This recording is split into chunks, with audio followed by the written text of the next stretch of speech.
Assalamualaikum warahmatullahi wabarakatuh. Alhamdulillahirabbil alamin. Allahumma sholli ala sayyidina Muhammad wa ala ali sayyidina Muhammad. Puji syukur untuk hadirnya Allah Subhanahu wa taala serta salam dan salawat untuk baginda Nabi Rasulullah Nabi Muhammad sallallahu alaihi wasallam. Saya Fadil Muhammad hari ini menjadi host pada pembelajaran Afriker minggu ini. Acara hari ini adalah setelah pembukaan adalah motivasi oleh Pak Agama.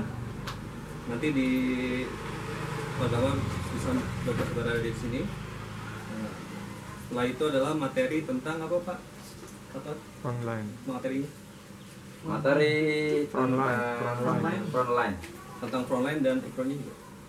Gak usah itu Materinya tentang frontline. Bagian dari public speaking. Bagian dari public speaking.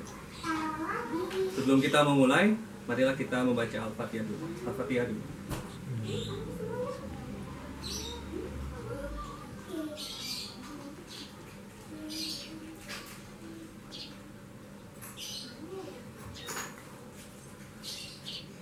Selesai. Baik, mari kita lanjut saja dengan acara motivator yang akan disampaikan oleh Pak Gama. Untuk waktu dan tempatnya dipersilakan Pak Gama. Iya, assalamualaikum warahmatullahi wabarakatuh. Waalaikumsalam warahmatullahi wabarakatuh. Nama saya Muhammad Gopurimanto. Di sini saya akan menyampaikan motivasi tentang menghargai waktu. Ya, seperti yang teman-teman sering dengar gitu ya, kalau kita mau menghadiri suatu acara, meeting, kelas dan sebagainya, pasti ada teman-teman kita yang ngaret, yang molor, masih on the way dan sebagainya gitu ya. Itu memang sangat mengganggu. Kenapa? Karena acara atau event yang sedang berlangsung itu jadi seolah mundur gitu.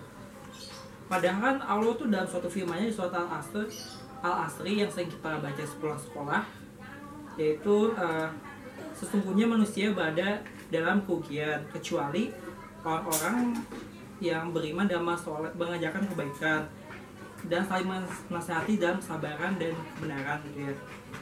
Nah teman-teman, kalau aku sendiri sih sebagai seorang ya public speaker juga siswa pekerjaan sebagai itu amat menghargai waktu gitu. Kalau misalnya acaranya dimulai jam 1, pasti aku tuh 15 menit atau 30 menit tuh datang lebih tepat waktu gitu. Dan itu tuh kita menjadi poin plus sendiri gitu. Kenapa? Ada 3 manfaat yang aku rasakan gitu ya karena aku hadir tepat waktu. Yang pertama, menghargai orang lain tuh. Ya kan kita diundang ya, kita menghadiri suatu event, acara dan sebagainya.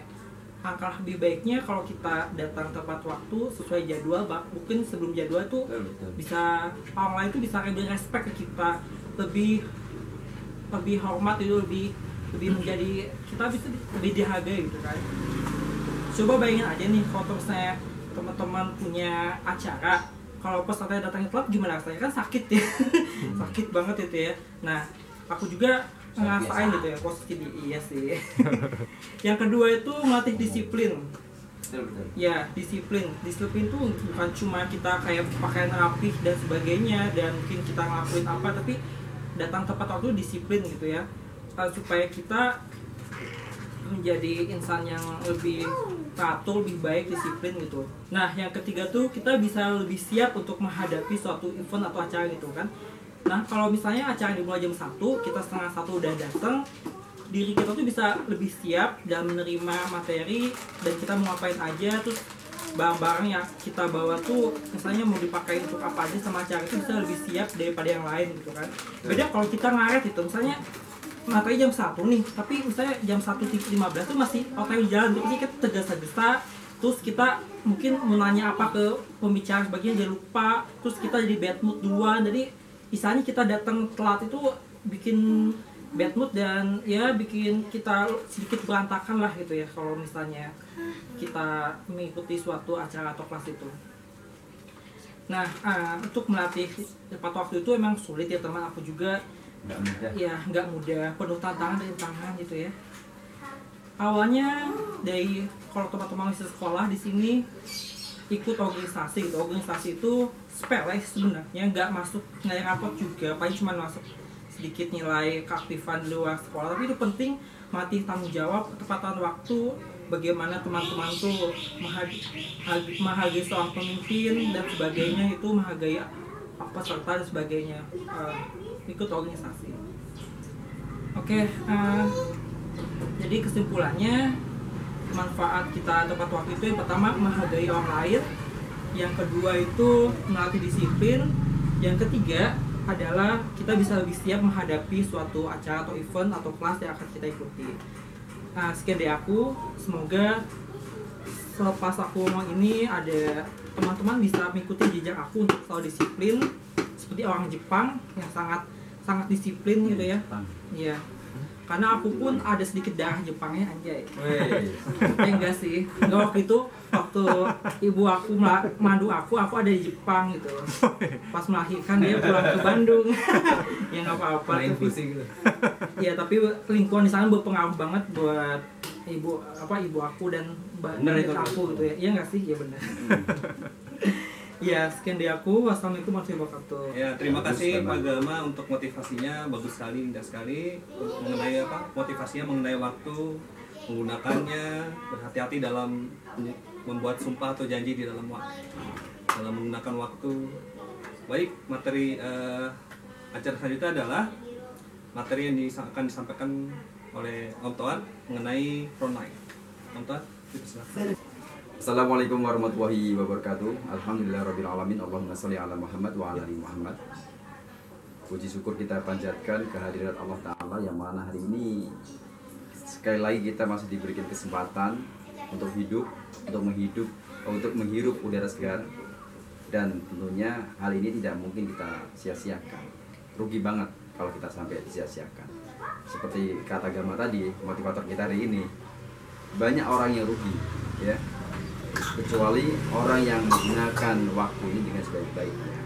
Untuk itu hari ini kita bertemu di sini, salah satu cara kita bentuk rasa syukur kita kepada Allah dengan cara belajar mengisi waktu kita dalam kebaikan.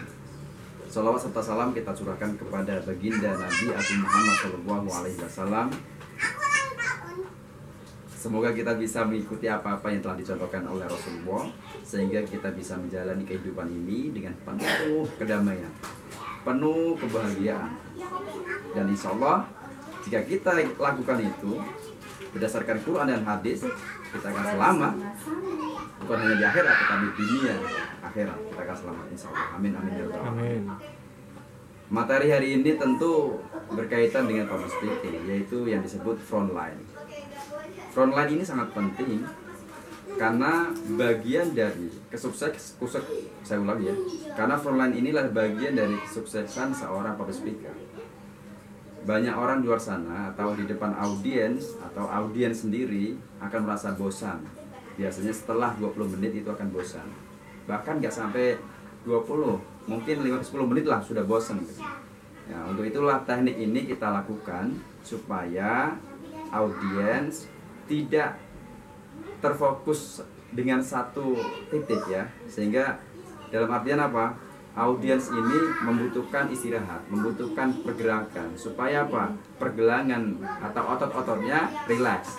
Untuk itulah kita harus menggunakan teknik ini supaya audiens pun merasa tidak terzolimi, merasa dengan senang hati menerima informasi atau hal-hal yang ingin kita sampaikan. Jadi apakah frontline itu? Nanti akan dipraktekkan oleh teman-teman kita hari ini yang ada di Alfikar. Tentunya nanti akan saya kasih contoh dulu, ya, tapi contohnya ya tidak perlu disyuting, ya, nanti kita akan cek langsung. Nanti teman-teman di sana bisa melihat contoh itu di situ, di video ini, ya. Terima kasih. Saya langsung kembali ke posisi, tapi saya tutup dulu di video ini, ya. Assalamualaikum warahmatullahi wabarakatuh.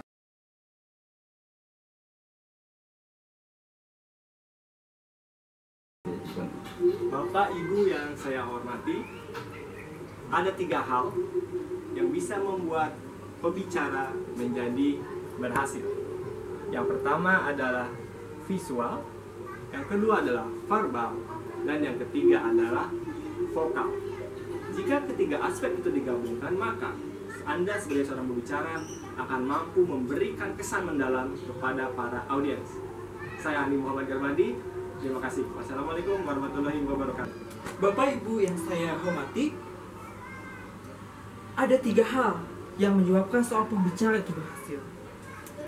Yang pertama itu adalah verbal, yang kedua itu adalah vokal, yang ketiga adalah visual. Dan maka ketika 3 hal itu digabungkan, insya Allah kita bisa menjadi pembicara hebat, cool, keren, dan sebagainya.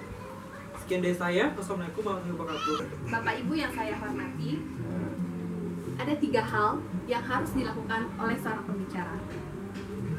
Yang pertama adalah visual, dan yang kedua adalah verbal, dan yang terakhir adalah vokal. Jika 3 kesatuan ini kita lakukan, maka kita akan bisa menjadi seorang pembicara yang hebat. Saya Mita. Wassalamualaikum warahmatullahi wabarakatuh. Bapak dan Ibu yang saya hormati, ada 3 hal penyebab seorang public speaker mendapatkan kesuksesan. 1. Visual, 2. Verbal, dan 3. Vokal. Jika ketiganya kita bisa dapati, maka insya Allah kita akan menjadi pembicara yang sukses, keren, dan sebagainya. Dari saya, wassalamualaikum warahmatullahi wabarakatuh.